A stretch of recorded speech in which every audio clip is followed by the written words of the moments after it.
name is Andrew Mills, and today I will be discussing the elements related to holding procedures. First, I will define a hold, then I will discuss the proper procedures on how to execute a hold. To put it simply, a holding pattern is a parking lot for aircraft in the sky. It is a predetermined maneuver that keeps aircraft within a specified airspace while they await further clearance from ATC. There are a number of reasons why a holding pattern may be needed.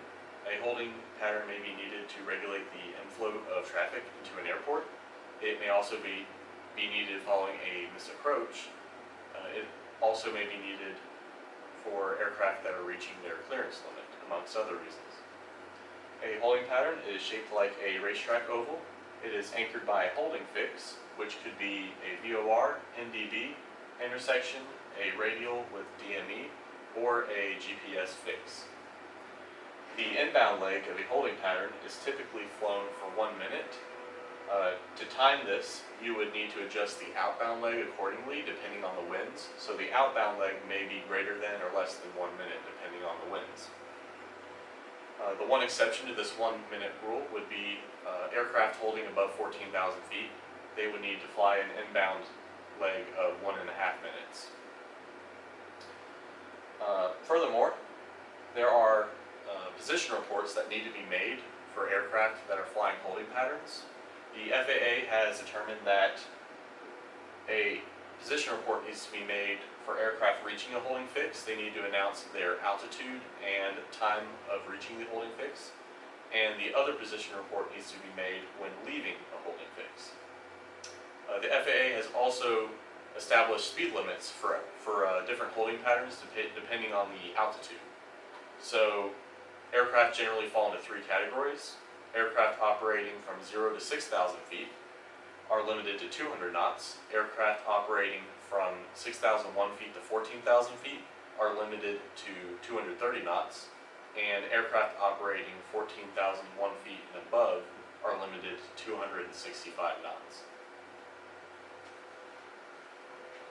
The last part of my discussion will be the recommended entry procedures to holding patterns. The entry procedure can be determined by the position of the aircraft relative to the orientation of the holding pattern when they're inbound to the holding fix. For example, aircraft approaching from Sector A would need to utilize a parallel entry.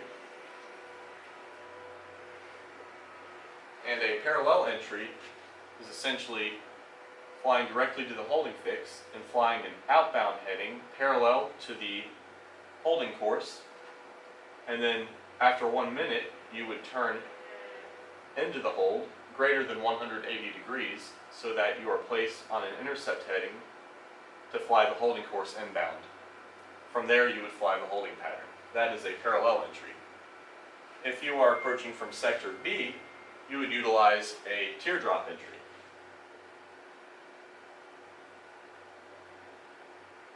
And a teardrop entry is essentially flying directly to the holding fix, and instead of flying parallel to the holding course, you would fly 30 degrees into the hold for 1 minute, and then you would turn to intercept the inbound heading, and from there you would fly the holding pattern.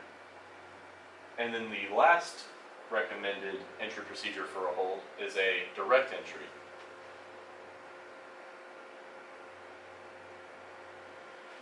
And this is probably the most common entry procedure, and it is the simplest. So if you were approaching from Sector C, you would simply fly directly to the holding fix and enter the hold, and fly the holding pattern from there. It's important to remember that these aren't necessarily required by ATC, but the purpose of these entry procedures are to minimize maneuvering, to get established on the hold, and to keep aircraft on the protected airspace, which is the holding side of the holding course. In summary, today I discussed the elements related to holding procedures. I defined a holding pattern, and I talked about the recommended procedures to execute a hold. This concludes my presentation. Thank you for listening.